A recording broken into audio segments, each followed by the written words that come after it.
¿Qué tal, amigas, amigos? Buenas noches, bienvenidos una semana más a Lo que no te han contado. Estamos ya en la edición 43ª y ahora sí que hace un año desde que estrenamos la primera, que fue el 26 de abril de 2024.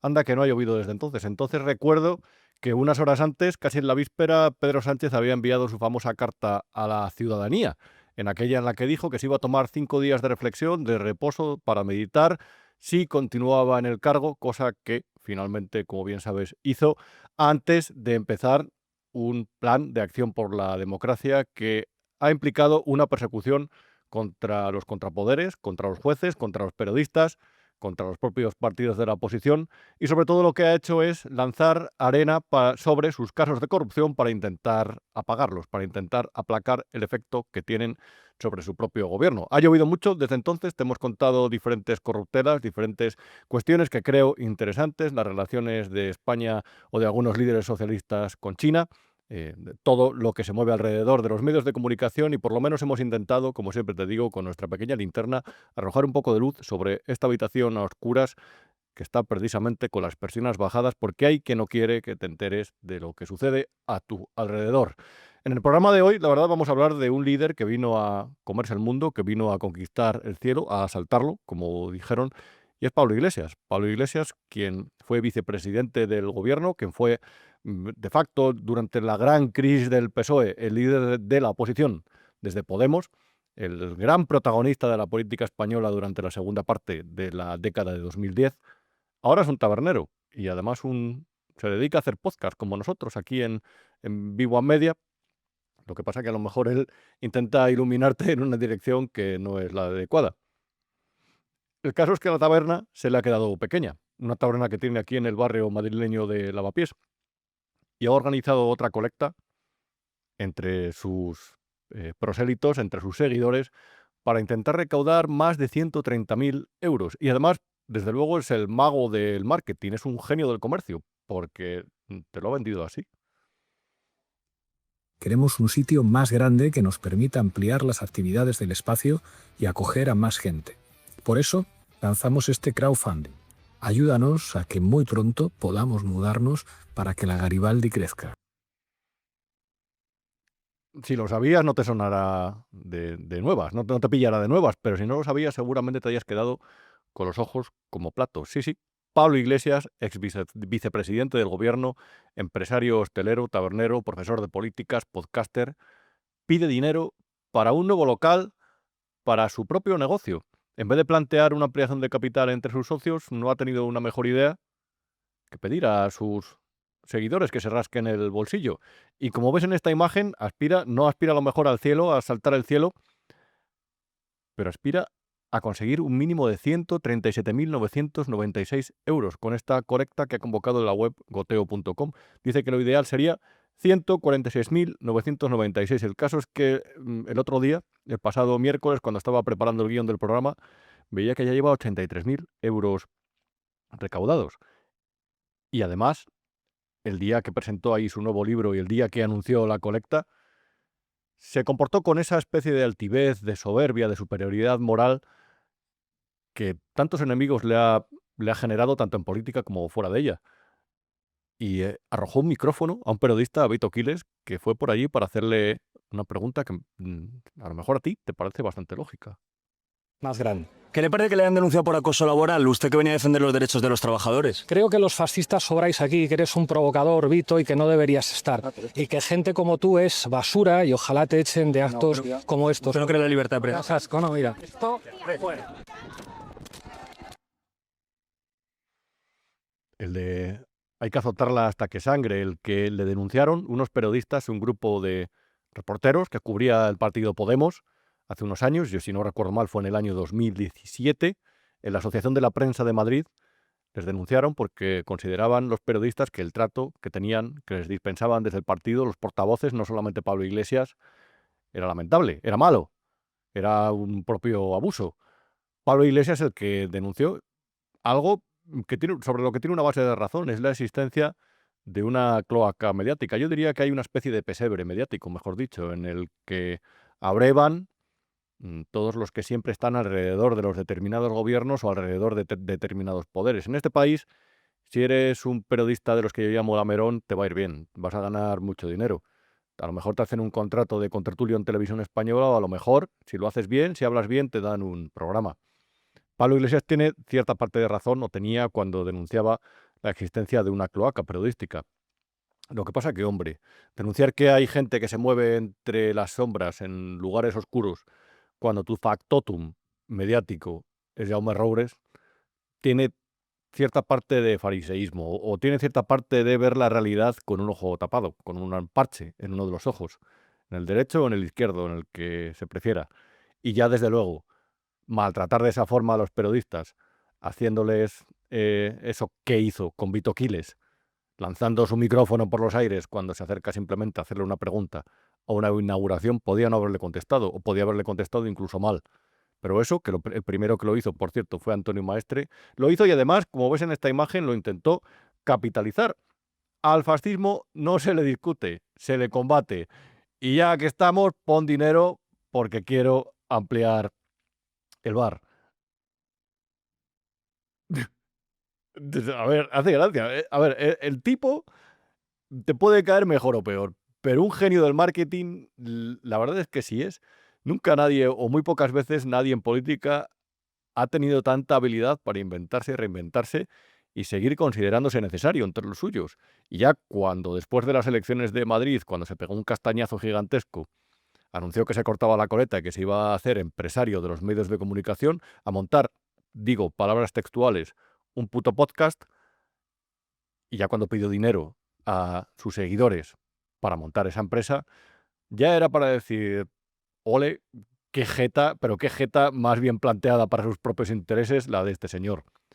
Pero ahora ya que pida dinero para ampliarlo, para conseguir un nuevo local para su bar y que anuncie que va a montar franquicias por varias ciudades, como ha sugerido, es sorprendente. Ahí quien tiene un arrojo, desde luego, les va bien, ¿eh? Es decir, que el patrimonio de esta gente en los últimos 10 años se ha incrementado de una forma exponencial. Es decir, que esto funciona. Yo creo que más bien la pregunta habría que plantearla a quien les apoya, a quien pone dinero o a quien directamente colabora en ese tipo de campañas con, pues yo qué sé, con su arte. Y mucho menos egoístas. ¿Qué tal, amigas, amigos? ¿Cómo estáis? Estuve hace muy poquito tocando en la Garibaldi y la verdad es que fue una experiencia maravillosa porque es un lugar único, un templo. La verdad es que mira que hay música que merece la pena escuchar. Mira que hay artistas, tanto clásicos como contemporáneos, levantan esa especie de curiosidad interior o ese gusto por la belleza, ese acercamiento a lo sublime, a lo glorioso, que tanto nos gusta hacer para salir de la árida rutina. Mira que hay repertorio que elegir. Pero mira que al final en este programa siempre te ponemos los peores. Hace unas semanas te ponía aquí La danza de las chirimoyas, la incalificable composición del maestro David Zazagra, David Sánchez Castejón, el hermano de Pedro Sánchez, y ahora esta especie de, no sé cómo decirlo, de cantautor, pupilo de Ismael Serrano, en cualquier caso, aficionado o admirador de Pablo Iglesias, que pide dinero, que pide que la gente apoye esa especie de cepillo que está pasando para ampliar su bar, para ampliar Canal Red, para ampliar, perdón, la taberna Garibaldi. Para Canal Red, como te decía, como puedes ver en esta imagen, también convocó a alguna colecta y consiguió 400.000 euros. 400.000 euros de una tacada. Ahí ves, por cierto, a Ina Afinogénova, que es una colaboradora habitual de este medio de comunicación, que desde luego no resulta especialmente sospechoso su pasado como directiva de Russia Today, RT, el canal que vetó en la Unión Europea. Por cierto, yo me opuse a todo eso. Cada cual creo que es inteligente para saber lo que es verdad y lo que es mentira, para saber lo que es propaganda rusa, lamentable, repugnante, que es lo que vierte ese canal. Pero yo me puse a esa decisión, realmente, porque ninguna autoridad tiene que decidir acerca de los contenidos de ese tipo que lanzan los medios de comunicación. En tal caso, si hay alguno que es ilegal, se puede denunciar. Y en cualquier caso, poner puertas al campo en Internet, cerrándolo a sabiendas de que hay VPNs a partir de las cuales se puede acceder a esos contenidos es una decisión torpe, es una especie de censura que actualmente está muy extendida porque parece que hay una especie de barra libre con respecto a todo lo que se emite en Internet, pero que por lo menos es una decisión cuestionable. Como también es cuestionable que dentro del podcast de Pablo Iglesias tantas veces colabore Ina Afinagenova. De hecho, yo recuerdo que me intercambié unos mensajes con uno que trabajó para ella en Russia Today en español y decía que ya no solamente es que durante, eso es según la versión de este señor, este antiguo trabajador, que ya no solamente es que intentara evitar que se criticara a los partidos de izquierda desde españoles, desde este canal, sino que también avivaba las teorías favorables a el proceso independentista catalán, o por lo menos las favorables a Rusia, que eran las que advertían del peligro de una guerra civil o de un enfrentamiento civil en Cataluña, y también, por supuesto, toda la narrativa prorrusa dentro de la guerra de Ucrania se daba, se informaba sobre ella, se publicaba día tras día en los canales de Russia Today en español, que no solamente llegan a España, sino también a toda América Latina. Esta persona trabaja con Pablo Iglesias y llama la atención porque América Latina precisamente ha sido uno de los grandes objetivos de Canal Red. De hecho, como ves aquí, la fotografía que pone Iván Valencia, que está una semana más a los mandos, aquí acompañándonos, convocó hace unos meses, el pasado febrero, un crowdfunding, Pablo Iglesias, para ampliar Canal Red, su medio de comunicación, a México, y consiguió 160.000 euros. En fin, aquí puedes ver la campaña publicitaria que montó. Donald Trump regresa al gobierno de los Estados Unidos con una ofensiva ideológica y alianzas poderosas en América Latina. Es una amenaza a la soberanía, la paz y los gobiernos populares en toda la región. ¿Vamos a plantar cara? Vamos con Canal Red. En fin, vamos a abundar más en estos contenidos porque aquí hay mucha tela que cortar, porque vamos a hablar también con una persona que es especialista en los dineritos que se recaudan en el crowdfunding, cómo tributan, qué pasa con Hacienda. Y luego en la segunda parte del programa te vamos a hablar de un antiguo caso que tratamos en otro programa, que además, por cierto, visteis muy bien, y además dejasteis muchísimos comentarios muy buenos, siempre los leo, que es sobre la mayor injusticia cometida por Margarita Robles. Si no lo recuerdas, quédate que te refrescamos la memoria. En Vigo Media tenemos un club de socios y la verdad quería aprovechar este momento para pedirte colaboración en la medida de lo posible. Un pequeño gesto para ti es algo muy grande para esta casa en la que con independencia, con rigor y sobre todo con nuestro estilo característico, sin dependencias de ningún tipo, de ninguna administración pública ni de ninguna de las empresas del IBEX, te contamos la actualidad, te contamos lo que pasa en España, con rigor, como te decía, y además de forma libre. Así que, en la medida de lo posible, como te decía, colabora y únete al club de socios de Big One Media. Yo no digo si esto que te voy a decir es verdad o está exagerado, pero tiene ciertos elementos que me llevan a pensar que, bueno, por lo menos he tenido que enseñártelo. Estos son unas denuncias de una persona que lleva un tiempo advirtiendo de que la taberna de Pablo Iglesias, reitero, yo no sé si esto realmente al final tiene razón, eso lo tendrá que dirimir la inspección, pero esta persona me ha dicho, a través de una tercera persona, que ha puesto una serie de denuncias ante la inspección porque considera que Taberna Garibaldi, esta empresa, aquí que puedes ver en esta imagen, tiene licencia de establecimiento de bebidas, de cafetería, pero que aquí se sirven comidas y se hacen actividades musicales. Y además aquí, en esta imagen, bueno, aquí lo puedes precisamente ver en la siguiente imagen. El objeto social de Taberna Garibaldi SL, por cierto, cuyo administrador único no es Pablo Iglesias, sino Carlos Ávila Pérez. Aquí puedes ver que el objeto social es establecimiento de bebidas. La empresa se formó en 2024, esto lo he investigado en el registro mercantil, con un capital de 3.001 euros.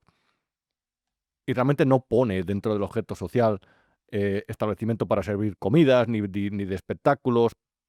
Entonces lo que dice este denunciante, como ves en esta siguiente imagen también, es que entre otras cosas hay una serie de irregularidades, entre otras cosas con los banzos exteriores que impiden el acceso a los minusválidos, bueno, toda la normativa municipal sobre la que siempre, por supuesto, normativa de alérgenos que se incluyan en la carta.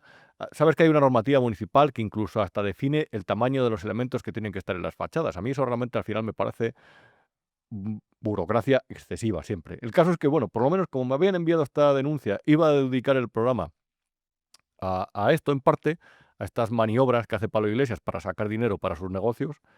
Me llamó la atención esta denuncia y te la quería simplemente enseñar. El crowdfunding, como te decía, ya ha recaudado más de 80.000 euros. Esto se supone que lo ha puesto la gente que sigue a Pablo Iglesias, la que aprueba su proyecto de buscar un nuevo local para su bar y la que apoya los negocios del ex líder político después de salir de la política, desde su vida civil. Porque él vende la teoría de que esto es una especie de casino obrero, una especie de casa del pueblo en la que se hacen actividades para luchar contra el fascismo. Y realmente la lucha contra el fascismo le está siendo muy rentable a estas personas desde el punto de vista comercial y patrimonial, desde luego.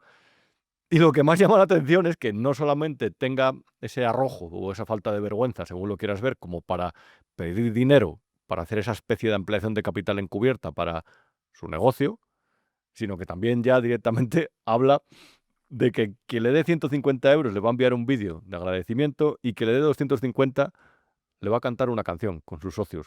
¿Tú te imaginas apoquinar 250 euros o más y recibir un vídeo cantando de Pablo Iglesias? A lo mejor tú piensas que no hay ninguna persona que estaría contenta con eso, que lo aceptaría. Al que le interesaría ver a Pablo Iglesias cantando, no sé, cuando recibo un correo electrónico o un mensaje de teléfono móvil. Pero hay gente que lo está apoyando y lo está apoyando fuerte. Lo está apoyando de forma decidida y dura. Hay gente con las que nos cruzamos todos los días por la calle, le damos los buenos días y a lo mejor pensamos que es un vecino ejemplar, que pone dinero para que Pablo Iglesias tenga un mejor local para la taberna Garibaldi. Hay gente como esta. He hecho una selección que me ha parecido muy graciosa. Este anónimo, lo de los anónimos me parece muy llamativo, lo de las donaciones anónimas, que no se te pasa a ti una factura cuando eres autónomo con Hacienda, de IVA, por ejemplo. Este dice, es un orgullo tener personas valerosas que buscan una sociedad más equitativa y con oportunidades para todos. Los felicito desde Ecuador, estoy apoyando este proyecto con la mejor actitud para que avancemos a un mundo mejor.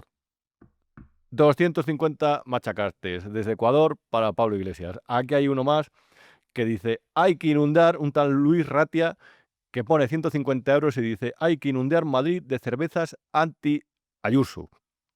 Pero es que hay uno más aquí, una tal María Luisa Martínez, que dice, necesitamos espacios de encuentro donde podamos enriquecernos ideológicamente todos los que asistimos a ellos y hacerlo con debates rigurosos y a la vez un ambiente distendido.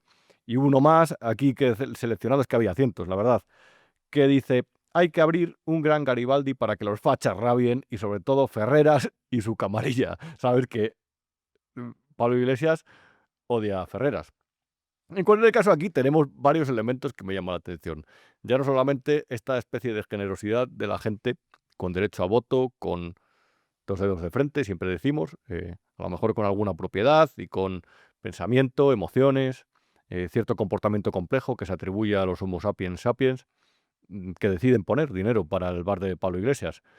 Pero todo esto de crowdfunding, de recaudación de fondos, con una especie de pata en América Latina, a mí la verdad es que me recordaba a otro personaje del que seguramente has escuchado hablar.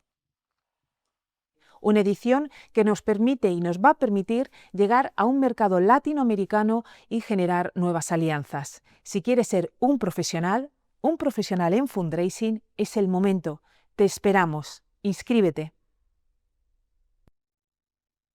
Yo no sé si Pablo Iglesias ha hecho el máster en la Complutense, seguramente no, de Begoña Gómez, pero al final los elementos son los mismos. Dinero para una buena causa, con una especie de ramificación en América Latina. Desde luego, si Pablo Iglesias decidiera matricularse en ese máster, si todavía siguiera asistiendo, no tengo ninguna duda de que sería un alumno aventajado.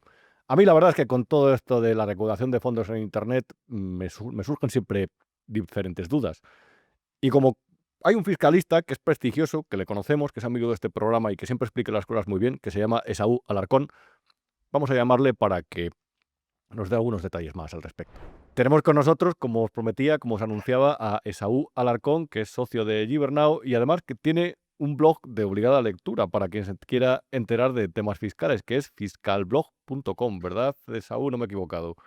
.es. Vale, .es, vaya, pues me he equivocado, efectivamente. .com estaba cogido. Fiscalblog.es.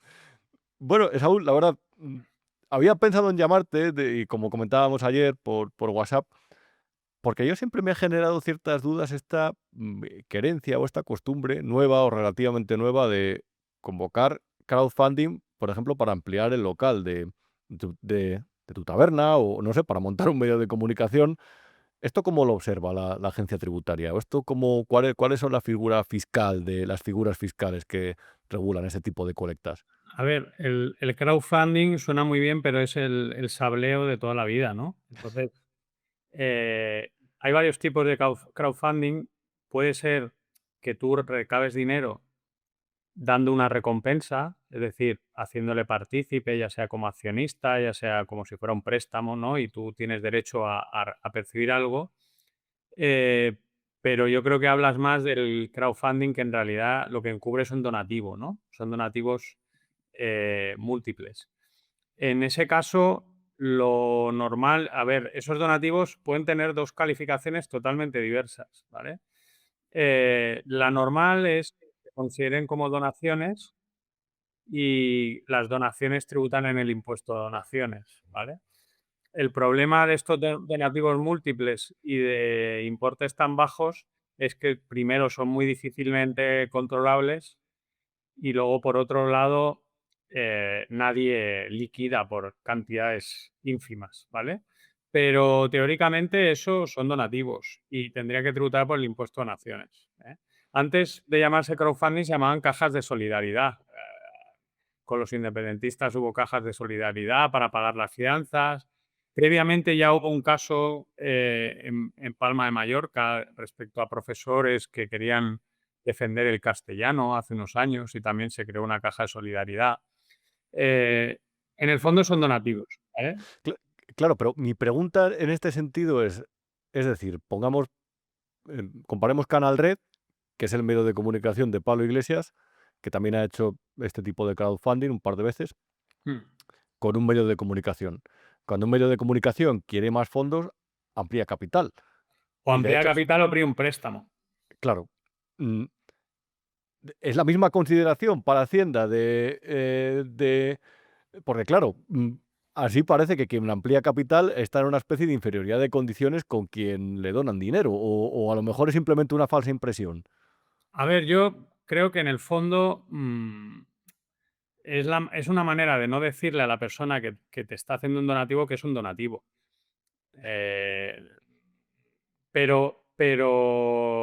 O sea, es como si estuvieras haciendo una labor social o algo, pero en realidad le estás dando dinero sin nada a cambio.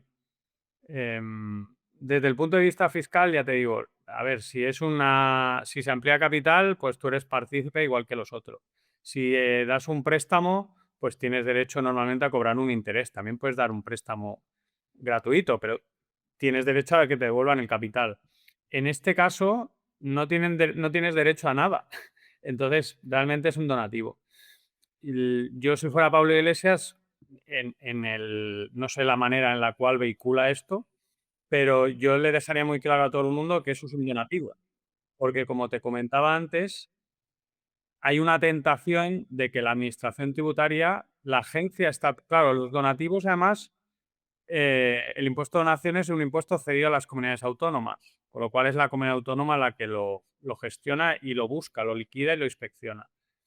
Si viene la EAT, dirá que eso no es un donativo, dirá que eso es una ganancia patrimonial no justificada para el que recibe la pasta. Y eso ya hablamos de palabras mayores, porque eso va en la base, en la tarifa de tu IRPF y tributas como un campeón. Y el que tributaría sería, en este caso, el que recibe el donativo, no el que lo paga. Es decir, Pablo Iglesias. Con lo cual... Es mucha la diferencia entre lo que tributa de esa forma. Bueno, Tributa como... en Madrid es de 0 a 100. Es de 0 al 50%, 40 y pico por ciento en Madrid. O sea que es importante, ¿eh? Este problema se planteó con Artur Mas, ¿vale? Porque también hubo unas cajas de solidaridad y bueno, la agencia tributaria, yo me consta, algún día haré público todo. No puedo hacerlo ahora porque aún estoy embarcado en una batalla con transparencia por este tema, pero me consta que la agencia, la EAT, hizo un informe para determinar si esos donativos de una caja de solidaridad tenían la consideración de ganancia patrimonial o de impuesto de donaciones. Porque, claro, la Generalitat nunca revisó las cajas de solidaridad, evidentemente, no le interesaba. Y a la agencia tributaria porque hablábamos de millones de euros, además. Claro. En cualquier caso, hay una herramienta que utilizan mucho los medios de comunicación cuando los accionistas no quieren dar la cara, pero quieren apoyar, suscriben el típico préstamo participativo que nunca se devuelve y como no se declaran dividendos o hacen lo posible para no declarar dividendos, pues es como una figura medio oculta. Pero en el caso de los donativos, mm, hay La muchos... diferencia es que el préstamo participativo, como bien dice la palabra, tú al menos participas en eso. Claro, Marcas de alguna manera, aunque sepas que, como dices, esa aportación a lo mejor queda en nada, pero al menos estás implicado, te implican. El crowdfunding es, como he dicho al principio, es un sableo. Lo que pasa que con palabras bonitas, pero tú no tienes derecho a nada. claro, pero al ser anónimo es fácil de controlar por la agencia No tributaria. debería ser anónimo. Claro, No debería serlo. ¿Qué ocurre? Cuando tú recibes 1.000 donativos de 10 euros, tendrías que liquidar 1.000 modelos tributarios del modelo 650, que es el de impuesto de donaciones, en la comunidad autónoma que corresponda. Además, si en Madrid va a estar, bueno, no lo sé, porque es entre extraños y tal, igual habría que tributar unos céntimos de euros. Pero, claro, eso es muy difícilmente controlable, pero el que recibe el donativo debería tener información precisa de dónde viene el dinero.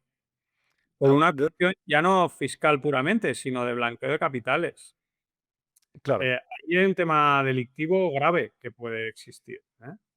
Claro, eso es lo que se llamaría, yo no lo digo en este caso, no quiero ningún tipo de problemas, pero en el caso de que existiera, sería una especie de pitufeo, ¿no? Es decir, típicas pequeñas donaciones para blanquear dinero con pequeñas cantidades, que es lo que se ha hecho toda la vida, vamos. Claro, claro. Sí, sí. Podría darse el caso. Por eso yo creo que ahí el que recibe ese donativo, la ley 10/2010, que es la ley de blanqueo de capitales, le obliga a tener información precisa, como mínimo copia del DNI y 4 datos de la persona que recibe la donación. Eso no puede ser anónimo, porque Claro. si es anónimo entramos en un terreno ya pantanoso.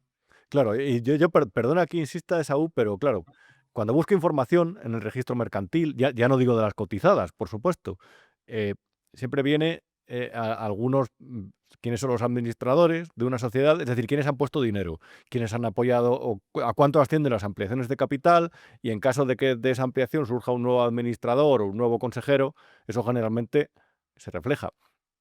Pero, Mm.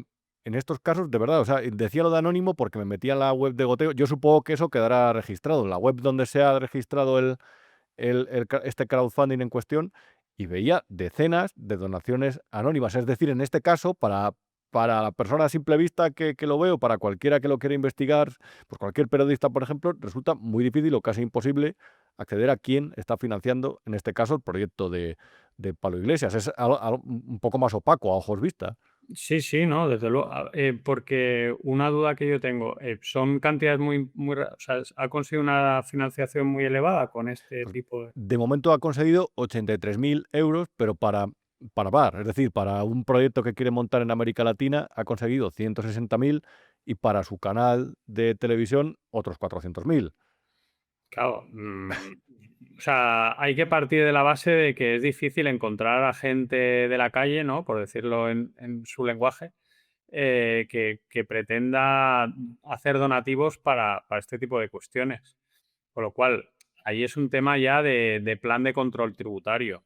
Ya te digo, catalogarlo, yo lo catalogaría tributariamente como donativo, aunque me cuidaría mucho si fuera su abogado de decirle que pusiera que son donativos en la web o donde sea, que aparezca bien claro.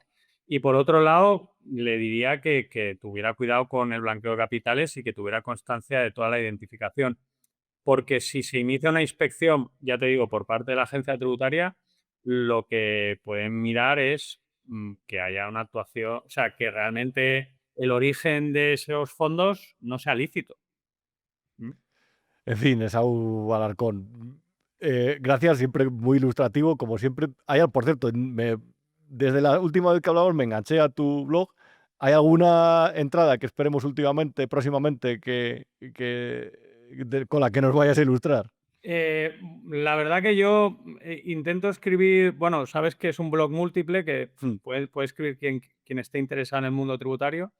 Intento escribir una vez cada 2 meses o cada mes para dejar espacio a gente, y lo que sí que tengo que igual le gusta a la gente porque es un poco más literario. Yo gané una batalla en Europa con un formulario, bueno, el modelo 720, los bienes en extranjero de Montoro y todo eso. Ganamos la batalla entre un abogado balear y yo. Y estoy haciendo como una especie de dietario de las anécdotas personales que generó eso, ¿no? El conocer a gente nueva, el conocer a Montoro, el conocer al primer investigado por esto, que le arruinó la vida, gente que, bueno, prefería estar en la cárcel que pagar multas. Entonces estoy empezando con eso. Ya voy por la tercera edición y son artículos breves porque además están limitados el número de palabras y creo que tienen bastante interés y se pueden leer por cualquiera, así que... Te voy a decir una cosa, ya que no es ministro de Hacienda y no me puede perseguir. La entrevista más aburrida que hice en mi vida fue con Montoro, que además después se la envié, y mientras estaba atendiendo a sus nietos, estaba comentándome cosas de la entrevista que él había dicho, pero que luego había que matizar. Insufrible. Creo que perdí 3 horas haciendo la entrevista, la verdad. Yo no digo nada, pero te animo a leerte Dietario 720, Edipo en Colono, que hablo de mi trato con Montoro. Te tomo Ya, la ahora palabra te lo envío, para que... inmediatamente. Esaú Alarcón, muchísimas Bueno, gracias por Rubén, estar con me nosotros. alegra verte. Un Cuídate. abrazo, hasta luego. Hasta luego. Me comentaba ahora Esaú en un mensaje que en Cataluña con las cajas de solidaridad sucedió algo. Y es que lo bonificaron, si no me equivoco, si no lo he escuchado mal, con hasta un 90% esas donaciones para que tributaran menos a Hacienda. Si es que quien hace la ley hace la trampa. Y comentaba Esaú además que como es una legislación autonómica, es decir, como es la comunidad autónoma la que tiene esas competencias, pues en ese caso se utilizó para favorecer las donaciones a los presos independentistas en aquel momento. Pero bueno, llama mucho la atención que todo haya terminado, todo este movimiento político que tuvo varios millones de votos, haya terminado en una taberna en el barrio de Lavapiés, una taberna a la que ir por la noche a comer, a lo mejor a escuchar un concierto o una turra, porque son especialistas en dar la turra política e ideológica, son especialistas en introducir la política en cada en cada una de las facetas de la vida. No digo que solamente suceda en ese extremo, pero en ese extremo, evidentemente, sucede. Pero parecía que iban a aspirar a más. De hecho, llegó a ser vicepresidente del gobierno. Recuerdo cuando esta gente se presentó en política, que veía a Tsipras en Grecia. Yo no sé si recuerdas aquel Varoufakis, aquel ministro de Economía, que retó a la Comisión Europea y dijo que no iba a cumplir con las condiciones del austericidio. Y, o sea, tuvo que ratificar en 3 días el gobierno de Tsipras. Pero ellos se veían con posibilidades incluso de llegar al poder, de saltar el cielo, de cambiar el país. Y al final han terminado pidiendo dinero para una taberna. Pero hubo una manifestación en Madrid. Además, te recuerdo, yo fui. Me gusta ir a estas cosas cuando estos movimientos sociales son tan fuertes para ver, para palpar el ambiente. Y además lo intento hacer con mirada limpia. Eh, y en aquel momento había un partido que nacía, que era Podemos, y había mucho optimismo al respecto. Y era una manifestación en la que su líder, con ese delirio de grandeza que siempre ha tenido, y ese tono soberbio, porque siempre ha sido soberbio el discurso, a lo mejor es obligatorio en los mítines para contagiar al personal, a quien te va a ver, de cierto optimismo, de cierta moral que le querían inyectar a esa sociedad española a la que querían manipular para, en río revuelto, que esos pescadores ganaran. Porque es verdad que la crisis económica fue complicada. La crisis de 2008 dejó en tan solo unos pocos meses un aumento del paro de 1,5 millones de personas. El sector inmobiliario cayó por completo, el de las cajas de ahorros ni te cuento. Eso provocó una carestía de crédito que llevó a muchas empresas a la insolvencia y a echar el cierre, y eso incrementó las dificultades. Eso nos hizo un país más pobre. De hecho, esa prosperidad que teníamos antes de la crisis económica no se ha vuelto a ver por aquí. A lo mejor esto es un poco como lo de la rana que se mete en una cazuela de agua fría y esa cazuela está en el fuego, por ejemplo, en una vitrocerámica. Se va calentando poco a poco y la rana no se va enterando hasta que se cuece. A lo mejor en el día a día no nos damos cuenta de lo que nos hemos empobrecido desde entonces. Ya no digo desde antes de la crisis económica, sino, por ejemplo, desde la mitad. Y siempre, siempre, siempre que un pueblo lo pasa mal, que un pueblo se ve en dificultades, hay quien se arroga como el Mesías, o sea, se autodefine como el Mesías, o busca por lo menos que la sociedad se lo considere. Y si hay un momento especialmente significativo, hay un momento de llamada a las armas, entiéndase, de Pablo Iglesias en aquel momento, y eso lo hizo muy bien. La verdad es que el discurso lo articuló muy bien. Puedes no estar de acuerdo, puedes estar de acuerdo, pero la campaña la hicieron fenomenal. Se aprovecharon de las televisiones, de un afán de audiencia, de dinero, de ingresos en un momento en el que había caído hasta el 40% la recaudación publicitaria en las televisiones.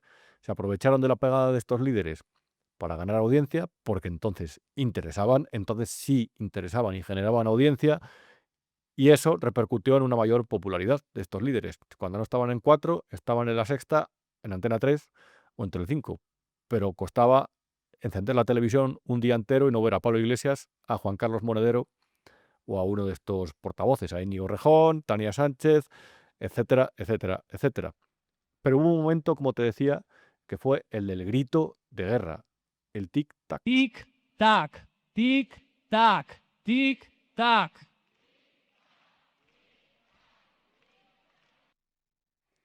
Hubo un momento en el que Pablo Iglesias siempre ha sido inteligente para estas cosas, la verdad. Dijo, yo no necesito llegar al poder o yo no necesito la Consejería de Turismo para convencer a la gente de que me vote, para uparme hasta el cielo, para llegar hasta esas alturas. Yo solamente necesito un telediario. La Consejería de Turismo, a ti la Consejería de Turismo, dame los telediarios. Dame los telediarios, uno de los 2 telediarios al día y tú te dedicas a gestionar los campos de golf en Andalucía que dan muchos puestos de trabajo y lo que tú quieras. Y vaya, si consiguió el telediario. Ya no te digo cuando nombró a 2 consejeros en Radio Televisión Española, cosa que sucedió en marzo de 2021. Ya no te digo cuando empezaron a ir a los platós de la televisión pública o incluso a meter a gente afín en puestos dentro de Torre España de cierta relevancia. Cuando presionaron para que Jesús Tintora tuviera un programa en la 1 a partir del año noviembre de 2020, si no me equivoco.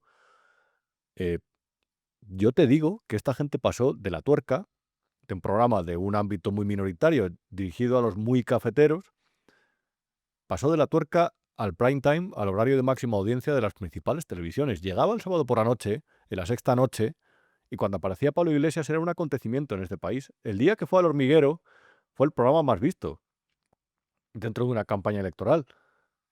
Y en las elecciones eso se notó. Esta gente, que ahora pide limosna para su taberna, llegó en estas elecciones, que fueron las de 2015, a tener 5,1 millones de votos. Es que el PSOE tuvo 5,5. Se hablaba del famoso sorpaso. Se hablaba de que Pablo Iglesias fuera oficialmente el jefe de la oposición. Como te decía, con el PSOE desarmado, desarbolado y dividido,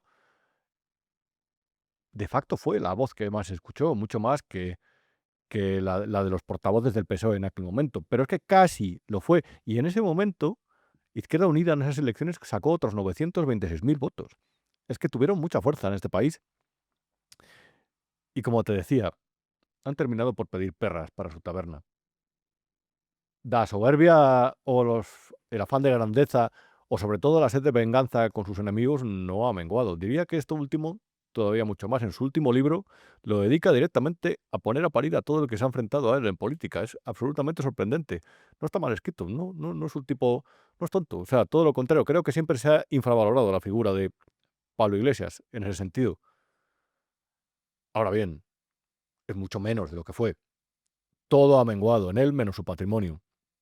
Y ahora, en vez de exponerse al riesgo de cualquier empresario con herramientas como poquinar el dinero de su bolsillo para incrementar la cifra de negocio de su taberna para cambiar de local, abre la hucha, la pasa entre sus prosélitos y sus prosélitos, con un carácter un poco de secta, te diría yo, ponen dinero.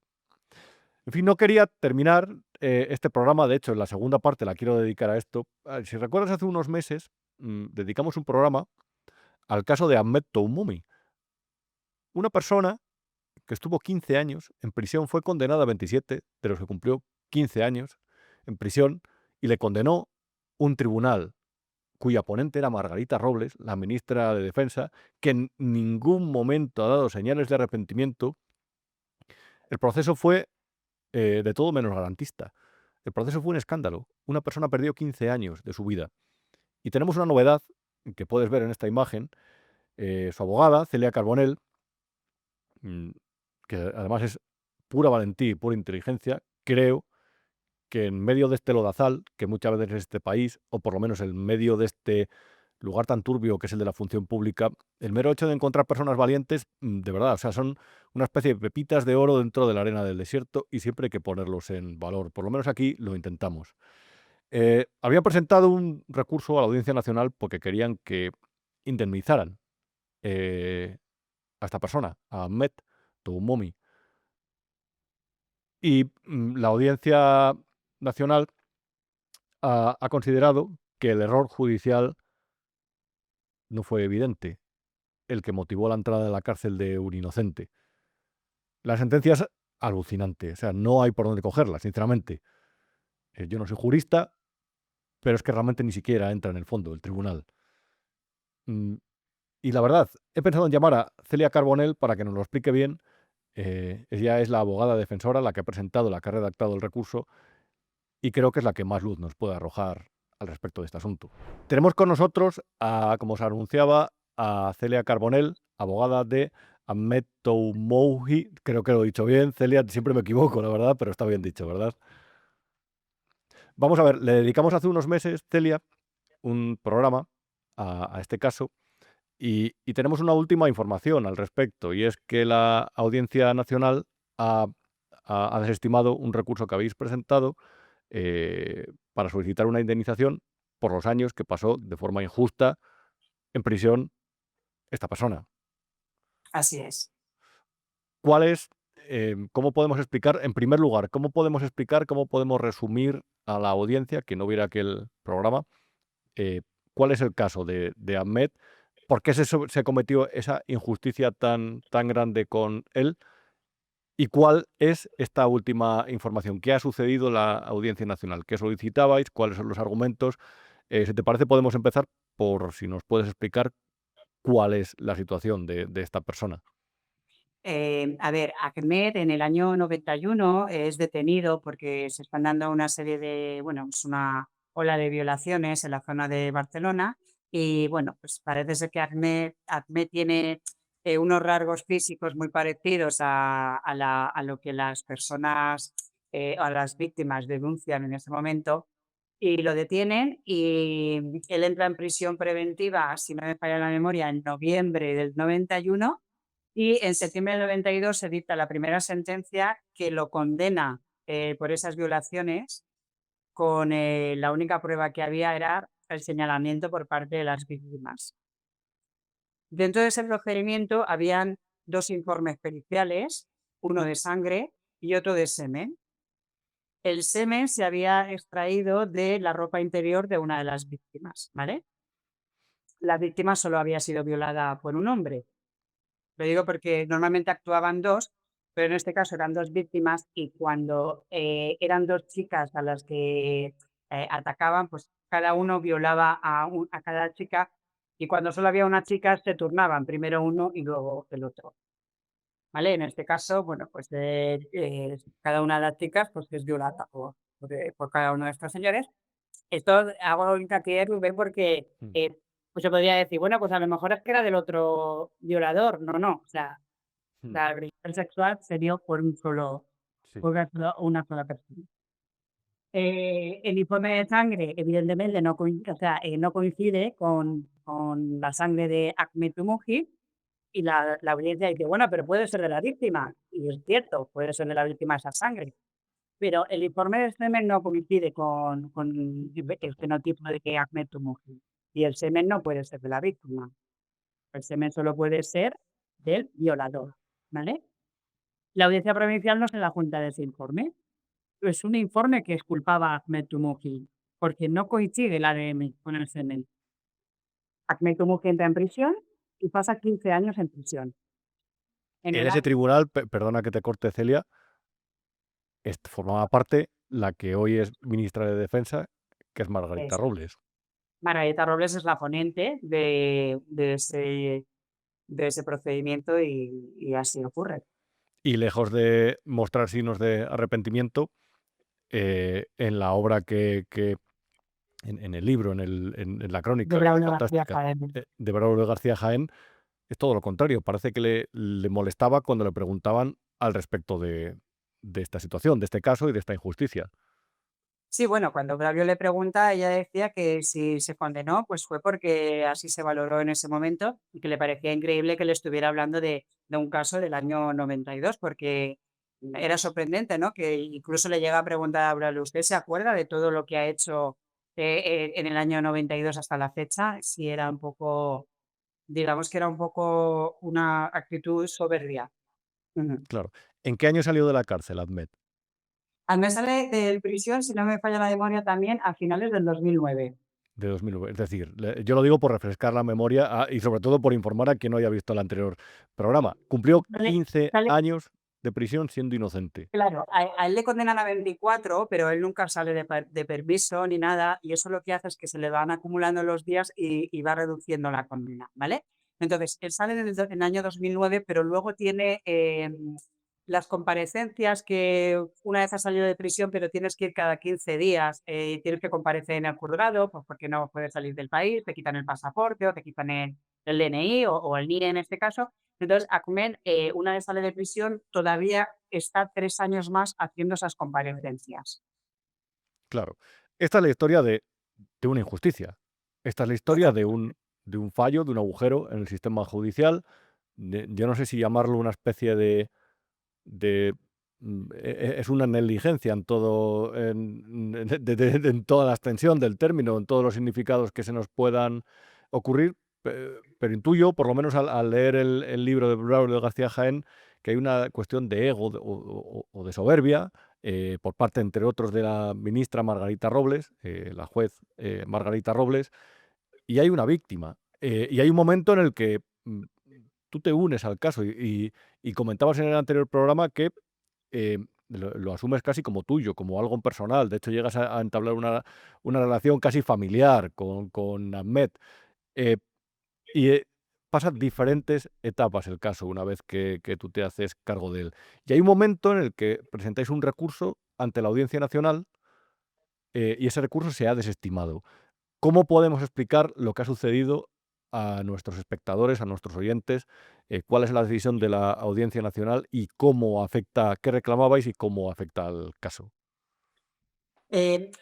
Antes de irnos a la Audiencia Nacional, nos vamos al Tribunal Supremo para intentar demostrar que Ahmed Tumuji es inocente y lo que decimos es que había un informe pericial que pasó desapercibido por la sala, por la Audiencia Provincial de Barcelona que le condenó, en este caso Margarita Robles como ponente, y que ese informe había pasado totalmente desapercibido por la sala y que no se había valorado ese informe, porque cuando algo pasa desapercibido, evidentemente no se puede valorar, ¿vale? Claro. El Tribunal Supremo nos da la razón, declara la nulidad de esa sentencia, pero no solo declara la nulidad de la sentencia, sino que además absuelve a Ahmed Tumuji, ¿vale? Tenemos dos cosas, Rubén, la nulidad de la sentencia y la absolución de Ahmed Tumuji. La absolución conlleva un reconocimiento de inocencia. O sea, este señor se reconoce que era inocente desde el primer momento. Con esa sentencia, yo me dirijo al Ministerio de Justicia en vía administrativa para pedir una indemnización, por entender, desde mi punto de vista, que existe un error. Yo considero que existe un error. Creo que ese error se deduce de la propia sentencia del Tribunal Supremo, porque cuando hay un informe pericial que dice que el culpable no es este señor, pero aún así es condenado, yo eso lo tengo que considerar como un error. Pero si además han absuelto a este señor, y antes era culpable y ahora es inocente, alguien se ha equivocado por el camino, ¿vale? Entonces, lo que hago es, pasan 6 meses, el Ministerio de Justicia no me contesta, silencio administrativo, y me voy a la Audiencia Nacional.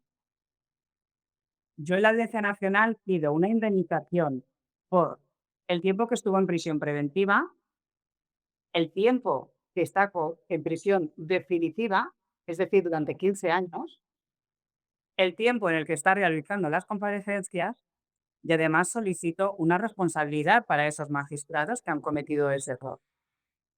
La Audiencia Nacional dicta sentencia, solo se pronuncia sobre la prisión provisional, no me dice nada sobre los 15 años, no me dice nada sobre las comparecencias y Es que eso es muy sorprendente, porque estaba leyendo la sentencia y digo, ¿y dónde está el resto? ¿Dónde está el fondo de la cuestión? efectivamente, además hay unos errores grotescos. La sentencia no tiene número, en la página 9 se han quedado unos puntos suspensivos como que se iba a colocar algo ahí, no se coloca. En la página 11 ocurre lo mismo. Estás leyendo la sentencia y te está diciendo, por lo tanto, la cuantía indemnizatoria debe de ser fijada en la cantidad de, para luego decirte que no procede indemnización.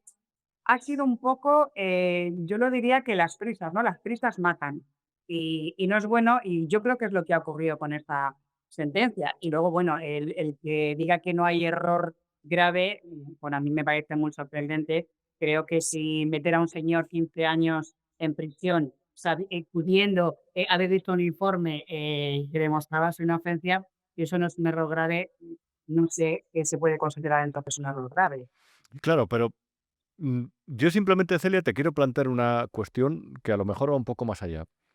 ¿Cómo el no tener en cuenta dentro de un tribunal, de una forma decisiva, algo como una muestra de semen que exculpa a la persona que está acusada, cómo podemos incluso considerar eso un error? Es que a lo mejor va mucho más allá del error. Claro, lo que pasa que a esa respuesta, bueno, pues evidentemente somos libres de pensamiento, podemos opinar, pero lo que es la respuesta en sí, pues yo creo que no la podemos dar ninguno de nosotros. Quizá quien puede darnos esa respuesta, pues en este caso son los 3 magistrados o Margarita Robles, pero no la veo yo en disposición de darnos respuesta a esa pregunta que nos planteamos todos, porque a mí también me parece una barbaridad. Además, la defensa en aquel momento de Ahmed Mujib, los peritos no comparecieron y el abogado de Ahmed pidió la suspensión de la vista y no se le concedió. Le dijo que no, que se seguía adelante. Bueno, luego en la sentencia parecía que pues, los peritos no estaban cualificados y de hecho el Tribunal Supremo da el tirón de oreja y dice que efectivamente se tenía que haber suspendido la vista y que los peritos fueran citados. Es más, porque si los peritos hubieran sido citados, ellos hubieran podido hacer ver a la sala que habían 2 informes, uno de semen y uno de sangre, y que el de semen decía que no coincidía con los genes de Ahmed Mujib. Es que hubiera sido tan sencillo como suspender y citar. O sea, si no había ganas por parte de los magistrados de examinar la documental que obraba in autos, bueno, pues suspender la vista para que vinieran los peritos hubiera sido la solución, que insisto, esa es la solución que el Tribunal Supremo propone en la sentencia. Yo sé que estás todavía implicada dentro del procedimiento, porque entiendo que vais a recurrir o que estáis sopesando recurrir al Tribunal Supremo en casación. Eh, pero a lo mejor hay algo que, pues porque te ves tentada a no decir o que no se puede decir simplemente, pero es evidente y realmente hay declaraciones, manifestaciones, que había cierta obsesión con la seguridad. De hecho, hablaba hace no mucho con una persona que estaba en la delegación de gobierno de Barcelona en su día. Había cierta obsesión con la seguridad antes de los Juegos Olímpicos y yo siempre en este caso, y esto es una opinión personal, quiero decirlo a la audiencia, he pensado que hubo un intento de cerrar en falso, cerrar rápidamente un caso que estaba abierto. Mira, tiene toda la pinta. Lo que pasa es que volvemos a lo mismo que te he dicho antes. Al final, ese tipo de preguntas no las podemos responder nosotros, pero sí podemos divagar y pensar, porque eso faltaba, ¿no? Que no tuviéramos libertad para pensar.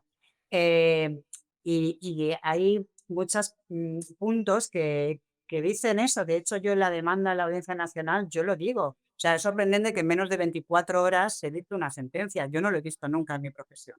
Además, una sentencia de la Audiencia Provincial, donde hay varios testigos, o sea, hay una práctica de prueba muy larga y al día siguiente ya está la sentencia. Eso llama la atención. Pero es que en este caso, en aquel momento, ahora se graban los juicios, pero en aquel momento el letrado o la letrada de la Administración de Justicia, que se llamaba secretario judicial o secretaria judicial, tenía que transcribirlo todo. Y en el acta de la vista, el secretario sí que dice que hay un informe de semen. Quiero decirte, Rubén, que es que ni siquiera se leyeron el acta de la vista, porque si se hubieran leído el acta de la vista, hubieran dicho, uy, un momento, que aquí el secretario habla de un informe de semen, pero no lo he visto, vamos a verlo. Esas son las cositas que efectivamente te dan a pensar que había prisa por dictar la sentencia. Pero y Luego luego hay aquí, cosas que cuando le pregunta a Braulio a la ministra con respecto a este caso, mm, si no me equivoco, si no recuerdo mal, lo que le respondió básicamente es, y si le pregunto yo por una noticia que escribió usted hace 10 o 14 años, ¿se acordaría? sí, Es decir, sí. como equiparando el equivocarse en una noticia con el condenar a un inocente a 27 años de cárcel. Es, a mí me parece increíble que esto no pese en una persona. O sea, yo no podría dormir sabiendo que he hecho perder la vida de alguien por, no lo sé, por una falta de diligencia de vida que como magistrado debo de llevar, porque es que mi puesto de trabajo me requiere esa diligencia de vida. Bueno, parece que no existió en ese caso, o por lo menos que no se manifestó en un acierto en la sentencia. En cualquier caso, Celia, ¿habéis pedido algún tipo de responsabilidad bueno, en casación ya supongo que ya será simplemente matizar la sentencia o intentar revocar la sentencia que ha emitido el tribunal en la Audiencia Nacional? ¿Pero hay algún tipo de responsabilidad que reclaméis hacia el tribunal, hacia la Audiencia de Barcelona? Sí, sí, sí. Además, mucha gente me dice, claro, es que si no hubieras pedido eso, digo, vamos a ver si ahora no vamos a pedir lo que la ley me deja pedir. Claro que lo he pedido porque la ley me lo permite, me permite que haya un pronunciamiento de responsabilidad. Luego ya le corresponde a otro organismo dirigir esa responsabilidad frente a los magistrados, pero primero necesito que alguien se pronuncie y que diga que hubo responsabilidad por parte de los magistrados. Y yo lo solicité en mi demanda frente a la Audiencia Nacional. Es que no podemos dejar de pedir estas cosas por miedo. Porque entonces, ¿dónde está la tutela judicial efectiva? ¿Dónde está el derecho del ciudadano a una justicia? A una justicia justa. Porque si tenemos justicia pero no es justa, tú me puedes decir, bueno, ¿justa qué es? Justo es un concepto subjetivo. Bueno, pues yo considero justo que una persona que ha estado 15 años en prisión por error, yo considero justo que se le indemnice. Y considero justo que alguien le pida perdón a esa persona. Y considero justo que se reconozca que tiene que haber unos responsables, porque un señor ha perdido su vida. Yo no sé si la gente es capaz de imaginar lo que es 15 años en prisión, sin Claro, ¿cómo se trabajar. retribuyen 15 años en prisión, 15 años perdidos? O 15 años Claro. invertidos en un lugar que no querías invertirlos. ¿Cuánto cuesta Pero, eso? claro, ¿qué valor tiene eso? Porque hay compañeros que me han dicho, es que has pedido mucho. Y yo le he dicho, ¿qué cuánto vale tu vida? Porque la mía, mi vida, no me sale el número en la cabeza. Vale mucho, muchísimo. Muchísimo, muchísimo, muchísimo, no hay número. ¿Cuánto vale una vida? Bueno, de Entonces, hecho, simplemente por echar la vista hacia adelante, si hoy recibiéramos una condena así, no saldríamos de la cárcel hasta el año 2040. efectivamente. Pero además, en este caso, Azmec entra justo en prisión porque él viene aquí a buscarse la vida y se deja a su mujer en Nador, en Marruecos, y él tiene 40 años. O sea, está justo en la edad para empezar a cotizar, para sacar a su familia hacia adelante, para empezar a trabajar. Él viene aquí legalmente intentando buscarse el pan, como cualquier ser humano. Y resulta que nada más llegar, le pasa lo que le pasa, 15 años, cuando sale, ¿qué hace? Además estigmatizado. Claro, es que es un violador de una claro, la gente es lo que piensa, tiene una sentencia que dice que ha violado a una niña. ¿No? Es Y que es muy además, duro. a la persona que también a la otra persona que condenaron no pudo ni siquiera salir de la cárcel, murió allí. Falleció allí, bueno, yo no sé, este pobre Amure, me imagino que la impotencia le pudo y al final el corazón dijo hasta aquí, porque es que yo creo, no me lo quiero ni imaginar. No me quiero imaginar estar en prisión sabiendo que eres inocente. Tú que tienes contacto con Ahmed y como me decías la otra vez, casi una relación familiar, eh, ¿cómo le ves estos días? Está mal, está mal, yo espero que levante cabeza, sobre todo porque yo para seguir en esto le necesito. Necesito que esté ahí, aunque no os lo creáis, apoyándome, y yo apoyándolo a él. Esto ya te lo dije también en la otra entrevista, forma parte de mi familia, pues, Ahmed, Firdaus, que es prácticamente con la que hablo todos los días y claro, esto ha dicho que no es que se haya cometido un error con él, que se ha cometido ya 2 errores con él, refiriéndose a la sentencia de la Audiencia Nacional. ¿Tú crees al final que, mm, porque claro, tú eres abogada todos los días del año, mm, cuando ya no digo sobre la justicia, sobre la injusticia o sobre la verdad, se me viene a la cabeza aquella conversación de estos días de Semana Santa de Jesucristo y Poncio Pilatos, aquella de qué es la verdad, o se puede aplicar a la justicia, qué es la justicia, pero en estos casos, ¿tú crees que mm, los, esta segunda clase, no digo las personas que gobiernan, sino esta segunda clase de funcionarios que están por debajo, que a lo mejor son jueces, a lo mejor se dedican a un ministerio o a algún cargo de responsabilidad, eh, y que a veces en estos casos cometen negligencias que cuestan ya no solamente dinero, sino años de vida? ¿Tú crees realmente que el sistema está preparado o que el sistema de pura responsabilidades en estos casos o ayuda a ellos? ¿O al revés, los protege?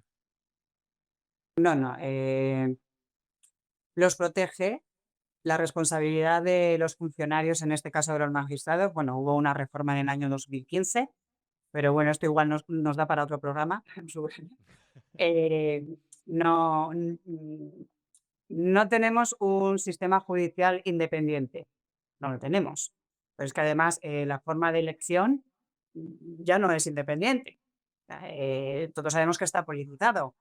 Sí, evidentemente todos tenemos que tener una ideología política, igual que tenemos que tener una ideología religiosa y en eso estamos todos de acuerdo. Pero cuando tomamos la decisión de dedicarnos a algo en la vida que conlleva cómo van a ir la vida de otras personas, pues las ideologías las tenemos que apartar. Tenemos que ver lo que es. Yo creo que eso en España no funciona.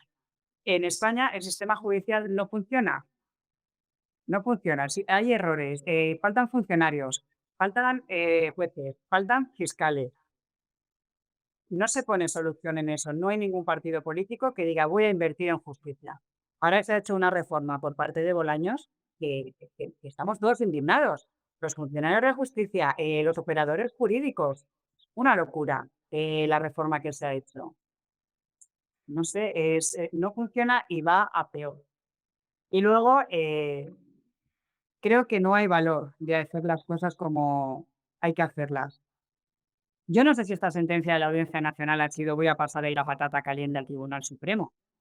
Yo entiendo que es una sentencia incómoda, yo lo entiendo, pero tendremos que ser justos y hay que hacer lo que hay que hacer, aunque no nos guste.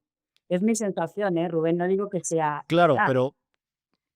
pero ya no digo desde la posición de un periodista o de una abogada que en realidad al final, tarde o temprano, se dan contra la pared del sistema o de un gobierno o de un tribunal. Pero hombre, un magistrado de la Audiencia Nacional a lo mejor no está tan desprotegido como nosotros cuando tiene que tomar una decisión, por ejemplo, que es perjudicial para un gobierno. Yo por eso, sinceramente, hay cosas que no entiendo. Claro, Actitudes. yo creo que no entendemos nadie esta sentencia. Y algo tendremos que pensar, ¿no? En por qué esta sentencia así. pero no podemos demostrar el por qué. No sé si es eso lo que me quieres preguntar, ¿no, Rubén? Claro, eso es. Yo creo que a lo mejor a veces hace falta un poco más de arrojo en en las personas que están en ese segundo nivel. Ayer lo hablaba anteayer lo hablaba en una tertulia y creo que hay veces que hace falta un poco más de arrojo o de consideración por el cargo que uno ofrece. Pero bueno, esto es una opinión personal. En cualquier caso, Celia, de verdad, mucha suerte en el Supremo. Estamos atentos a la evolución del caso y ya sabes que para cualquier cosa que se pueda comunicar o que quieras contar, aquí nos tienes en Vivo a Media. Muchísimas gracias, Rubén. Gracias, un abrazo, adiós. Y sinceramente no quiero alargarme mucho más. No quería terminar este programa sin hacer una reflexión sobre lo que hemos visto en los últimos días. El otro día escribía en El Independiente, que sabes que es el periódico de Casimiro García Abadillo, en el que escribo cada día, un artículo unas horas después del fallecimiento del Papa Francisco. Y la verdad es que me invitaba un poco a reflexión esta noticia, porque puedes imaginar que las televisiones volcaron su parrilla de programación, la que tenían preparada y la dedicaron al fallecimiento del sumo pontífice, el Papa, y pidieron todo tipo de reacciones. Yo recuerdo un tertuliano, no di nombres en el artículo ni los voy a dar, pero seguramente con las pistas que te dé adivinarás quién es. Uno de estos días estaba comentando la Isla de las Tentaciones. Otro de estos días, el día anterior a la muerte del Papa, estaba en una radio de comentarista en favor del Atlético de Madrid. El lunes estaba en otras dos tertulias hablando de la repercusión en la Iglesia Católica de la muerte del Papa. El espectáculo de las televisiones fue absolutamente bochornoso. Las televisiones, por cierto, que emiten en un bien público de titularidad pública, que es el espectro radioeléctrico con licencias de televisión, y que en entretenimiento puede tener un pase, pero en informativo, en el infoentretenimiento, los infoshow, eso que va entre debate y espectáculo, son absolutamente lamentables la mayoría de las veces. Me llamó mucho la atención el intento de los tertulianos por capitalizar la muerte del Papa. De hecho, lo que más me llamó la atención es que tertulianos de ideología de izquierda, reitero, cada cual es libre de opinar como le dé la gana de cualquier cosa, en este caso intentaran transformar una especie de Papa Francisco sanchista o progobierno, progubernamental. Y a la vez me llamó la atención que todo eso coincidiera con una postura de la otra parte, la más conservadora, la más de derecha, que prácticamente denostaba la figura del Papa y lo consideraba como un error, como una especie de el Espíritu Santo tuvo un día malo, el día que lo dijeron, y desde entonces la Iglesia ha sufrido a este respecto. Tú puedes opinar lo que quieras. En la mesa de domingo, con tu familia, en el trabajo puedes opinar lo que te dé la gana. Y seguramente, si alguien te contradice, buscarás documentación o te intentarás informar. Pero que las mesas de debate de televisión, o sea blanco o sea negro, o sea un papa fantástico, histórico, renovador, o sea alguien. Por cierto, realmente he escuchado opiniones bastante más fundamentadas en la otra prensa. Por ejemplo, el director del Observatorio Romano decía que había sido un papa bastante inmovilista, cuya obra no había sido más que la de los gestos, apoyando o aplicando una política de humildad, no había dado una evolución necesaria para la Iglesia Católica. Esa era la opinión de él, la leía en El Mundo. El diario El Mundo, como bien sabes, pertenece al grupo RCS, que es italiano y que es el dueño del Corriere della Sera. Es decir, tiene buenas fuentes en Italia, buenas fuentes en Roma y en el Vaticano. Y esa opinión me llamaba la atención, pero el nivel tertuliano era lamentable, era completamente nocivo. Entonces, claro, en un momento en el que hay una evidente persecución hacia las personas que hacen información en Internet o entretenimiento, de hecho, mi amigo Sergio, un tío blanco hetero, eh, le han intentado linchar estos días atrás, con incluso reportajes hablando de la manosfera y del peligro. La manosfera es una especie de espacio que han generado ellos para hablar de quienes influyen en los chicos, en los adolescentes, como una famosa serie de Netflix que se ha estrenado recientemente, que se llama Adolescencia, y dice que estos creadores de contenido influyen en el cerebro de estas personas para crear un sentimiento misógino. Y llama la atención porque simplemente lo que hace gente como Sergio, con sus días buenos, con sus días malos, y no solamente él ha señalado, es señalar la sinrazón de determinado discurso que lo que promueve no es la defensa del feminismo, la defensa de las mujeres, según en su opinión, sino simplemente un clima de enfrentamiento de sexos que no es bueno, ni para las mujeres, ni para los hombres, ni para la sociedad en su conjunto. Hay un ataque evidente a quienes, ya no solamente a los periodistas de los ligas y media, de los medios de comunicación tradicionales, los que somos críticos con el gobierno. Yo es que estoy entre los dos mundos, entre el de la prensa tradicional, en este caso digital, y en el que ellos lo que llaman los youtubers. Pero sinceramente, viendo la información que dan las televisiones y viendo los elementos de análisis que dan a la audiencia en días tan relevantes como de la muerte de un papa, que todavía en España sigue siendo relevante, pese a esa especie de secularización que empieza por la izquierda, pero que también continúa por la derecha de una forma absolutamente sorprendente, pero llama la atención que no haya vaticanistas suficientes o especialistas y que todo termine en manos de charlatanes que, como en estos programas tienen asignado un rol, el de la izquierda, el de la derecha, el del molesto, el del prudente, al final despistan más de lo que guían a la audiencia. Y esta es un poco la conclusión que quería hacer para finalizar el programa esta semana. Parece que cada vez cuesta más encontrar un espejo recto, o por lo menos una ventana recta que no tenga un cristal ni cóncavo ni convexo, para que el ciudadano a través de la pantalla observe un poco un retrato fidedigno o fiel de la realidad. Parece que todo está deformado, intoxicado, todo está absolutamente politizado, y yo no digo que la política no sea interesante o que no haya que hablar de ella, pero hay espacios en los que no debería aparecer. No debería aparecer en exceso en el mundo de la empresa, no debería aparecer en absoluto en el de las relaciones personales, en el de la cultura sobra, el de la cultura protege, sobreprotege y moldea algo que es la actividad artística, que es lo que realmente debería llevar a ponderar lo mejor frente a lo propagandístico. Pero España es un país cada vez más politizado y cada vez más polarizado. Es algo a lo que le lleva una situación de decaimiento ideológico. Ideológico, por supuesto, pero también económico. Y eso es una situación peligrosa. Si tuviera que hacer un retrato de la España contemporánea, sería el de un país empobrecido que está más expuesto que nunca a este tipo de ideologías revanchistas, extremistas, que sinceramente no creo que traigan nada bueno. Pero si los medios que defiende el gobierno, con los que no se mete, al final son los que más polarizan y los vende como la solución a todo, realmente apañados vamos. Queridos amigos, hasta aquí esta edición 43ª de Lo que no te han contado. Ya sabes que nos vemos aquí los viernes a las 9 de la noche. Y ya sabes además que si pinchas en la pestañita del podcast puedes ver ahí todos los anteriores programas, que la verdad ya son unos cuantos porque llevamos un año haciéndolos. Y por supuesto, si pinchas en si recorres el canal, verás el resto de los programas de esta casa, todos muy interesantes. Y además, si ves, también tenemos el canal Vivo Plus, que va creciendo poco a poco. Y ahí, entre otras cosas, encuentras esas píldoras diarias que hago el dossier de Rubén Arranz desde mi casa, con mala iluminación a veces, con mal sonido otras. Prometo arreglarlo ya en el próximo. Pero lo que queremos simplemente es eso, darte información, darte elementos de análisis y por lo menos hacerlo con independencia y con la máxima honestidad posible, que en nuestro caso es toda. Ya sabes, aquí nos ves, mientras tanto también me lees en el periódico Independiente, el Independiente, el de Casimiro García Abadillo, y solamente me queda desearte un feliz viernes y un fantástico fin de semana. Gracias y buenas noches.